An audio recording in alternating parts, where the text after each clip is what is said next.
All right. I think I got it right this time now. All right.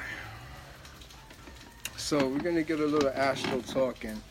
You know, I like going live now and try to let people get a better understanding of what's going on so that we don't misunderstand how this whole experience going and it ain't pseudo. And those who's not taking it serious, listen for yourself. You're going to be your own judge and see what's going on out here in the world. So I sent my homeboy an invitation. Let me see if he's going to accept and we get this double screen going. And we hear what's going on out there in the world. But, you know, the topic, you know, pretending to know or understand something you don't understand is very important. We're going to discuss that because that's a lot of our problems right now that's going on. Peace and blessings. Greetings. Where my homeboy at, man? Let's do this.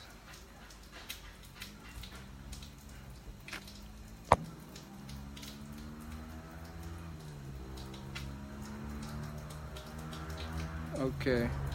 Well, until he come, I'm gonna keep it going. Alright. You know, a lot of us, like, you know, we talk about the astral world and we take these journeys, right? It's very important for you to understand what goes on in the astral world. And everything that happens in the astral world trickles down to the physical world. If you don't understand, you got to understand you're a soul. You know, you came as a soul being and enclosed yourself, or ensouled is how they say it, into this physical body. This physical body is a product of matter, subatomic particles, everything coming together in unity to make one conscious image, which is you. Everything is image. And this is what this is about. Your imagination makes images. If I tell you to stand up, you're not just going to stand up. An image of you standing up comes in your mind first, and then you get up. If you don't image it or imagine it, you can't do it. So the important thing now when we're talking about image, imagination, and your will and everything that you're doing in life, it's important to understand that this is where our fantasy come in, and we live a pseudo life because of our imagination. We believe something because we want to believe it. Everything. You wouldn't be here if you didn't believe it. So with that in mind, you got to understand the will to control your imagination controls your destiny and everything that is going on in your situation. You know, when we're talking about pretending to know something, it got a lot to do with your imagination. You would pretend to know something because you imagine you know it. But take away the imagination and you will have an experience that make you know something pertaining to if you read it or somebody told you. Our imagination is built off of the TV. Seeing it is the same thing as somebody telling us it.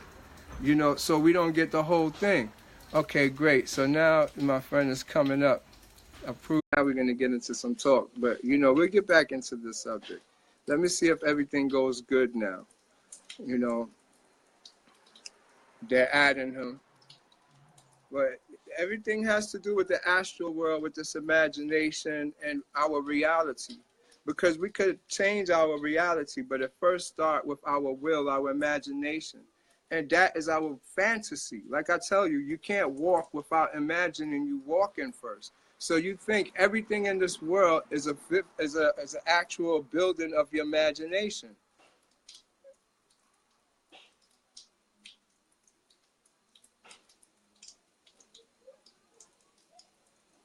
Okay. It's trying to bring him on, but it's saying adding, so let me see what happens. All right, now, back to this with the imagination. The reason why we got to change this whole way of thinking, the way we're seeing everything, is we can't really will everything that we want into this world. Our imaginations is our emotions, our fantasies, what we want. It's not actually what it really is. You want what's actual. You don't want your imaginative thoughts to override your reality because it's being controlled by other people. You imagine what they gave you to imagine. You understand? So now, this is how we fix that. It's like our imagination, our fantasy is built off our emotions. Our emotions are thought images. You got to realize everything inside of us is images. So when we see an image, these images don't just have an image to it. It has sound to it. It has feelings. It's psychic. So you might just see an image, especially in the astral world, of the ancestors. But in it, it has all the data information that only you could perceive and you could read. But a lot of these is your thought images, what you went through in life. These become repressed inside of you. It compresses and compresses till it become light. Okay, here go to hide again. 1 second, let's try this again. It's saying add. Keep on trying, brother. Don't give up. For some reason, you know, it's having this little technical errors. I'm pretty sure it's gonna work eventually. Just so keep on coming. All right, so with us having this all emotional stuff inside of us and our own thought projections of how we see reality to make these images of how we're living. All right, there you go, Taha. All right. Yes. Let me just say this last thing because it's in reference to the astral world too, and you know we'll go more in detail with it. But it's very important. These feelings that we're talking about now is that a lot of it, when we repress it and they become these images, when we go in the astral world, these images is what we encounter. And by us not facing our emotions, these become emotional images that become baggages, that become nightmares, that become you will call you an ego. There is no you. It's a us and a one, but you have to understand the concept. So we all individualize you. But guess what? If we was to really sit down in a room and talk, we all share the same experiences. There's no you. It's the ego that separates everything, that makes these thought images come and manifest in yourself as emotions. These emotional baggages control your thoughts as far as what you perceive, how you look at life, how you interact with it, and then most important, the choices you make. So you become these things. And when you become these things, you lose control of your soul. Your soul becomes what's called an animal, meaning it follows a desire of yours, a thought desire, your best fantasy. That's where your soul is at. So you're not in you, your consciousness is not in you, and you are, and your soul and your body someplace else. So you got a whole bunch of rings. You have a lot of rings. It's all these rings is portals, you know. And if you don't align them, your soul can't go through. Your soul is trying to cut through from your ass, and it's a straight up your ribs, each of your vertebrae. But they all scattered. It's a psychic rib, not your physical one. You have another one, the Kundalini. That one now is locked. It's got gatekeepers in between them, and they could be so small as how big your rib is. But that distance is like a black hole. It's infinite distance between the dimensions and places. And so you have to align all of them for your soul to come out your ass and go all the way up to come up here. And that's when you become Lord of the Rings. You get it?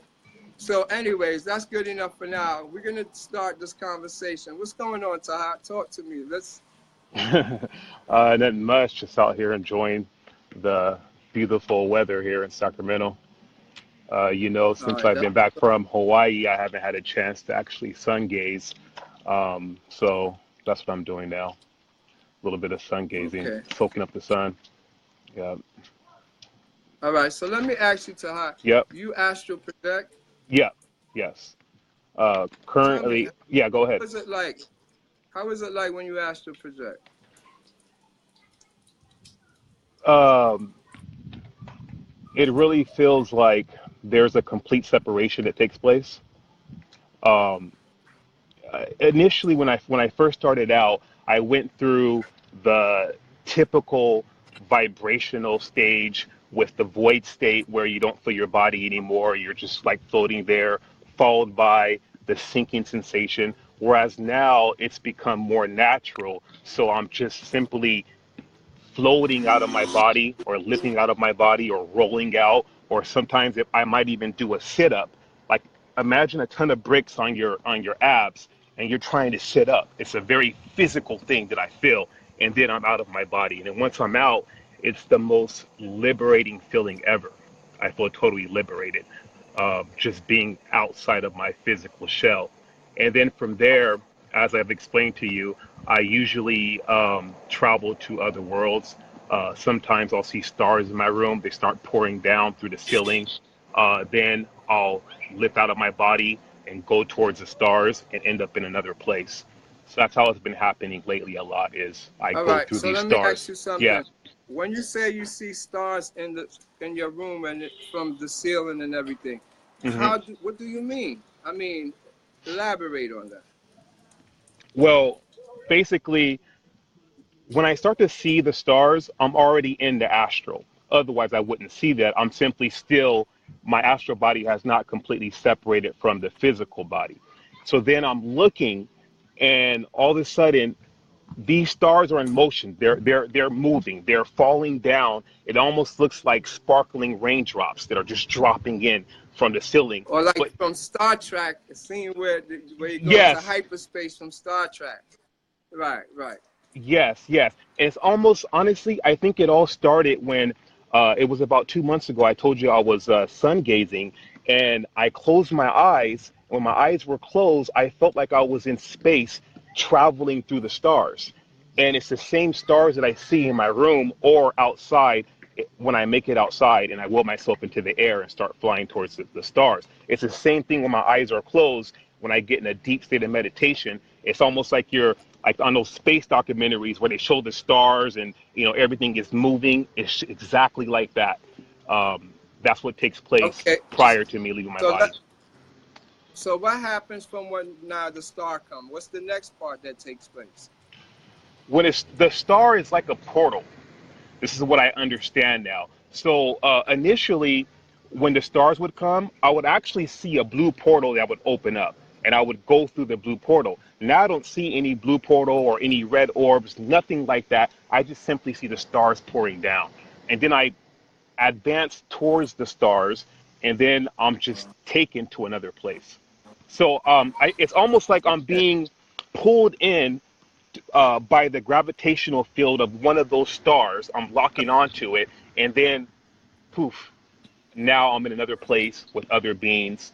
And those experiences, I've described them as time travel, but as we discussed yesterday, time doesn't exist. But it's past life regression, basically, as you explained it. But Okay. All right. yeah, Without using what I've told you, keep yeah, it in a time basis. Explain to me, like you said, you went to a couple times. What do you mean?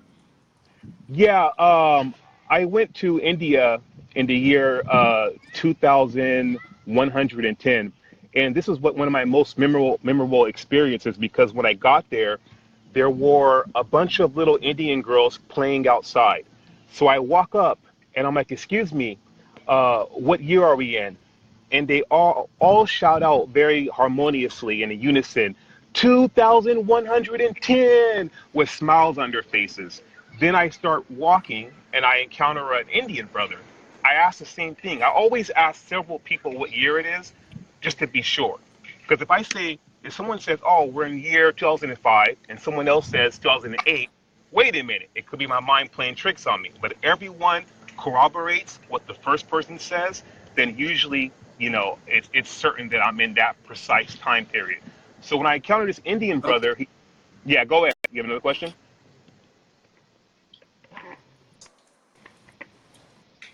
Did you have All another right. question? I, wa- I, wa- I wanted to ask you. Now, from what I told you, what was Yeah. wrong with what you had done in a situation like that? What did you do wrong? The the mistake I made was basically letting my ego take over. Trying to Okay. some type of tangible proof to bring back with me to the third dimension, as opposed to just simply being there as pure consciousness and observing what is to be observed and then learning the lessons. I was more focused on, okay, let me find some proof, or let me bring back some technology that can reverse engineer so I can prove to other people that time travel really exists. That was a mistake. So you would say your ego was in the actual asking people, what year is this? What time is this? What is they looking at you like, what are you doing here? You're not supposed to be here if you asking questions like that. You Exactly. know, and it's important to know that when you get in the astral world, you can't just look at the time as your time. Hmm. They don't probably know what time means. They probably don't even know what that word means. Time don't exist past this physical world because that's a low resonating frequency. When you Yes. get Yeah. into higher frequencies, you're moving past the speed of light. Hmm. When you count anything under the speed of light, it's in a physical form. You understand? That's why you got the demions. The one that is our fathers, the demons that y'all call it, they're more physical, so they become what? Psychic energy. They Hmm. psychically attack you. And you're built with a system called a Kundalini system that give them the right to you. You understand? So this is what's called your Merkaba, your 10 commandments. You understand? So when you do shit, that should come right back on you. Why? Because they're right there to administer that punishment. So you got all type of people going through all type of mental issues. Don't know it's the karma, what they did that they brought upon their own Merkaba that is turned against them. Hmm. And it's important for people to understand that because when we don't understand ourselves, it leads to a whole nother path that we wind up missing the whole point. When you in one situation, you will understand, like if you was on the beach, you will have on beach shorts. If you was in the snow, you would have on a snowsuit. But you wouldn't wear a snowsuit to the beach. So when you say you're going into the astral world, you will leave your physical thoughts. You will leave the Hmm. fact that you're not a physical body. So physical, everything is rendered out of this picture right now when you step into that world.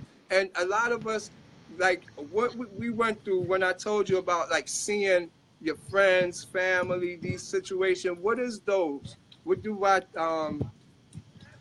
equate it to? Seeing your friends Well, and family. yeah, like remember I was telling you about how we do these mental projections. I'm gonna break it down then. What we Hmm. do is when we see the gods, because the gods is what's there. You don't have dreams, you don't go no place. You go to see the gods to learn lessons. But what we do is we push a mental projection because we're afraid to see how they look. So you overlay symbols, energy of symbols with your aunt, a house you knew, something familiarized to your mind that you can make a conscious image. Your conscious image is only in reference to the world you live in and know best. So you create now a world, that's what you call dreaming, because you don't want to see the astral world. People is afraid to see it. They know it. Hmm. That's where their Yeah. soul is at. But they themselves is afraid of their soul. That thing that be chasing you or coming after you, that's your soul. And you're running from your soul. So when they afraid like that, this cause a frequency gap that make you filter out or overlay these type of creatures, these type of reality, which is just matter. You looking at matter. Your eyes don't see outwards. Your eyes see inwards. So when you're looking out here, it's vibration moving at different frequencies all over. And when you look on it, it pushes back on what's already inside of your subconscious and give you an image. That's how it works. But if you was to take out your eyeballs and look, you be looking at ugly ass matter or just diamonds of all little sizes in each other that get bigger and bigger. But as you focus your pineal, it opens up or it overlays with a world of your mental projection, of your soul life, your soul history, everything on that mental projection. So you live in a being that is alive. Air is alive. We are, you could say, we're a seed inside air, and air is water, but it's steam, it's humid. You understand? So it's no different from living in the ocean or in the sea. It's just a different density of it. So with that in mind, inside of you, your genetics is a seed that is in water that is set to grow or evolve over a long period of time, especially being in humid weather, pressures applied to it, it bursts like a seed. And so that's why you have these growth or these Kundalini awakening that take place, and why the people of the South get these experiences more as far as psychic stuff and all these intuitional things happening to them, because of these energies that it's not always afforded to the Northeast, but it's inside your genetics that you're birthright, or you have the right to. You just don't know about it because of we're in the United States. We don't have natural food. We don't have natural sun. We don't have natural moon. We don't have natural star. So what effect is your body taking this growth from? It takes it from its nature. That's eugenics. You know, we feed off our environment. This clothes, the dye, the bleach, everything is what we feed off of to give us a little emotional depression that keeps us from being the God us, from us to want to see the real astral world. You understand what I'm saying? Hmm. Hmm. Yes, You, yes. you So know, that's important for us to understand. I was reflecting on my childhood experiences. As I told you, between the ages of like 5 and 8, I used to project on a nightly basis. And back then, I spent them in the sun. So basically, I had very little supervision growing up. I lived in a somewhat, I want to say, bougie neighborhood. So basically, from the time I got up, I would be outside playing all the way until sunset by myself, just out in the sun, out in the sun, every single day as a kid. Then at night when I would fall asleep, it was just natural. My body would simply lift out, or my astral body would lift out of my physical body, and I'd be floating right below the ceiling. Now at the adult age, I realize the importance of the sun is that a lot of us melanated people, especially here in the West, we're not getting enough sun. When I was in Hawaii, for example, I was actually going harder than the I want to say than the white people over there. I was sun gazing from the front and from the back. I was sunbathing from the front and from the back, just soaking up all of that sun. And when I go back to my hotel room at night, it was just like I didn't even have to do any technique. I was just floating out. It was just that simple because of the connection I had with the sun, and it kind of just rejuvenated me, revigorated me, um, in a sense. So I believe that the sun is really, really, really important. Even in Africa today, a lot of people avoid the sun. Believe it or not, they avoid the sun just like we do here. They have on the shades, they have on the hats, they're running from the sun. I tell people all the time, listen, the sun is where you're going to activate your melanin. The sun is where you're going to activate your third eye. When I'm out here right now, I even feel the pressure right here just by sitting, out in the sun. So it's extremely important. I talk to most people, even within my own family. They tell me, no, I'm not going out in the sun, or I don't want to get darker. I'm like, listen, I honestly, I was probably like 3 shades lighter before. Like I bask in the glory of the sun now. Like I understand the importance. Even tonight, just being out here, I guarantee you, I'm gonna have a profound experience just by being out in the sun. It's extremely important for us melanated people, but we don't realize that. Hold So on. as you said, sun staring. Yeah. Yeah. I want to say, speaking of profound experience, tell me about your initiation into the astral world. Let's talk about Lilith Oh, what was first. that? I said, Oh, tell me okay. about your initiation into the astral world. You know, you could go into Lilith. You don't have to get all detail. You could keep it however you want. But what was it? All Did you right. experience Lilith? Is Yeah. she real? What's your take on Lilith? This is what I will say to the people who are watching, because a lot of us will have these experiences and we won't recognize who she is right away. This is really the experience that basically convinced me beyond a shadow of a doubt that what I'm experiencing is real, much more real than this third dimension. So basically, one night, uh, I want to start with you because it's important because you're a part of this experience. So people need to understand that. is that it started with Brother Damien coming into my room. And he came into my room and he basically pulled the cover off of me. And I came flying towards the bedroom door with the cover. And I perceived it as an attack initially, not knowing what was going on. But it was all part of the test that day. So I basically tried to attack him. I said swords because I learned that you can weaponize your body in the astral world.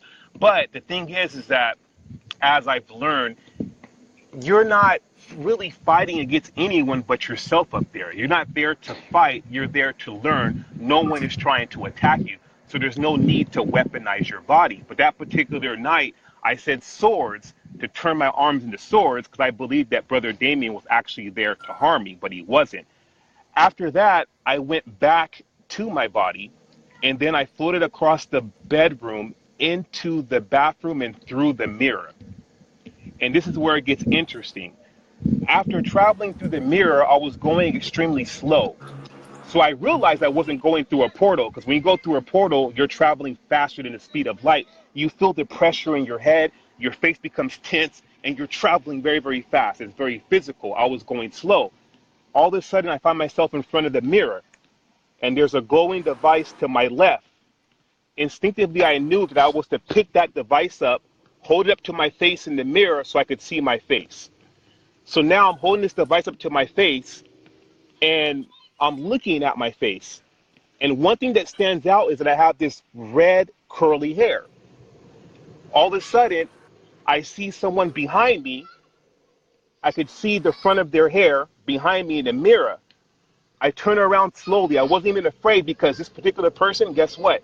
They had the exact same hair as me. It was red, flowing, and curly. I turn around, and it's a woman, very beautiful.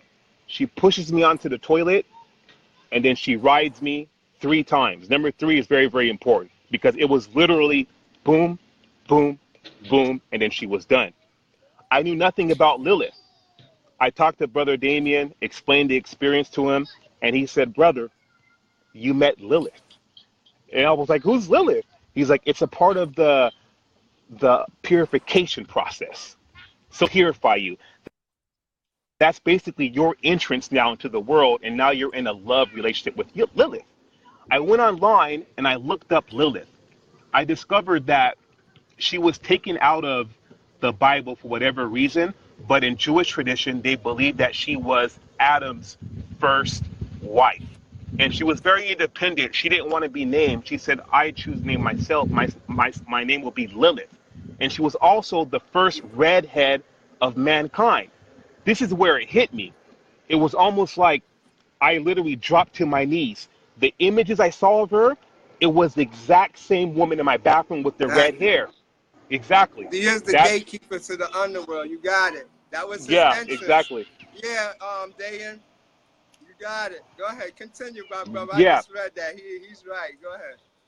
So, what I realized is that she set the whole thing up so that I would be comfortable. She made my hair just like hers. It was red and it was curly. And that's the first thing that caught my eye. I was mesmerized by it. I was just looking at my hair like this. And all of a sudden, I see her hair from the back. It's red and curly.